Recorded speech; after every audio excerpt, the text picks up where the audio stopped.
আসসালামু আলাইকুম, কেমন আছেন সবাই? আমি কিছু কেনাকাটা করছি। এর মধ্যে হচ্ছে এই কাঁকড়াটা আমার ভীষণ পছন্দ হয়েছে, তার জন্য নিয়ে আসছি। বাটারফ্লাই আমার ভীষণ পছন্দ। কথা হচ্ছে যে আমাদের বাংলাদেশে এবং বাইরের কান্ট্রিতে যা ঘটে যাচ্ছে এগুলো হচ্ছে খুবই দুঃখজনক। যেমন লিমনের বাবা মা এয়ারপোর্টে কীভাবে আর্তনাদ করছে তার ছেলের জন্য। এই আমেরিকায় খুন হওয়া লিমন এবং বৃষ্টি, ওদেরকে আল্লাহ জান্নাতবাসী করুক।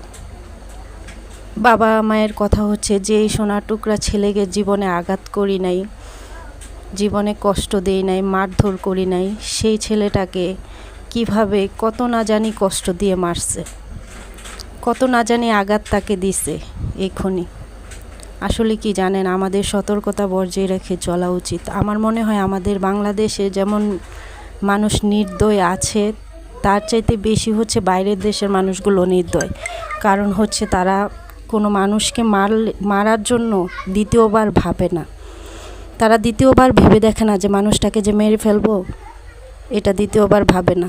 তাই আমাদের আশেপাশের মানুষের অতীত এবং বর্তমান জানা উচিত, নিজেদের জন্য সতর্ক থাকা উচিত। আল্লাহ যেন আর কাউকে প্রিয়জন হারানোর কষ্ট না দেয়। ভালো থাকবেন সবাই। সবাই আমার ভিডিওতে কমেন্ট করবেন।